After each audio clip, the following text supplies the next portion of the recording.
Good morning mga ka-homeowners. It's Sunday morning. At since wala naman tayong schedule today sa mga homeowners ng Reservatory City, maaga pa naman actually. So, maghahalaman muna tayo. Ako kasi napakahilig ko sa halaman. Habang taking my coffee for the day, nagtitim tayo ng mga halaman. As you can see, ito, harap ng bahay ko. Yan. Madaming mga halaman. Isa ito kasi sa mga aking mga hilig. Maghalaman. So, magwi-weeding tayo. Tatanggal tayo ng mga down para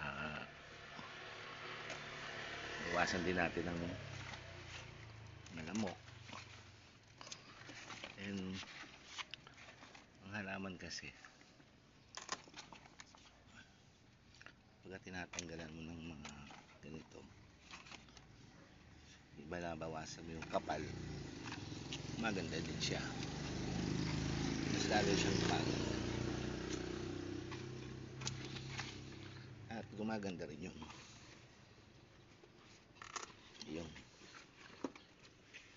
halaman. Maganda rin ang yung harap ng bahay.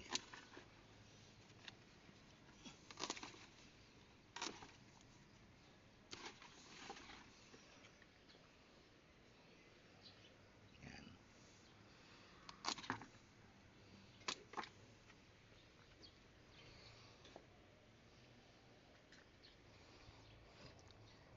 Ito, kailangan din natin i-trim maya ng konti. Masyado na malaki, humaharang na sa kalsada. Ito ang aking mga bonsai.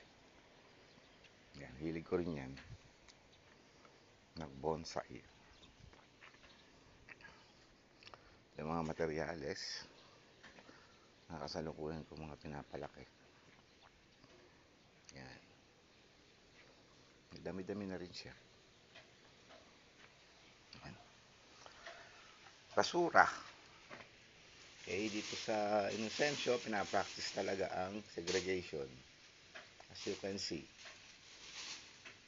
yan, nabubulok, mga plastic, kalakal, para hindi halo-halo, saka para hindi nangangamoy ang basura. Okay, ibilisin natin ito mamaya para makita nyo kung paano mga aking mga libangan sa umaga.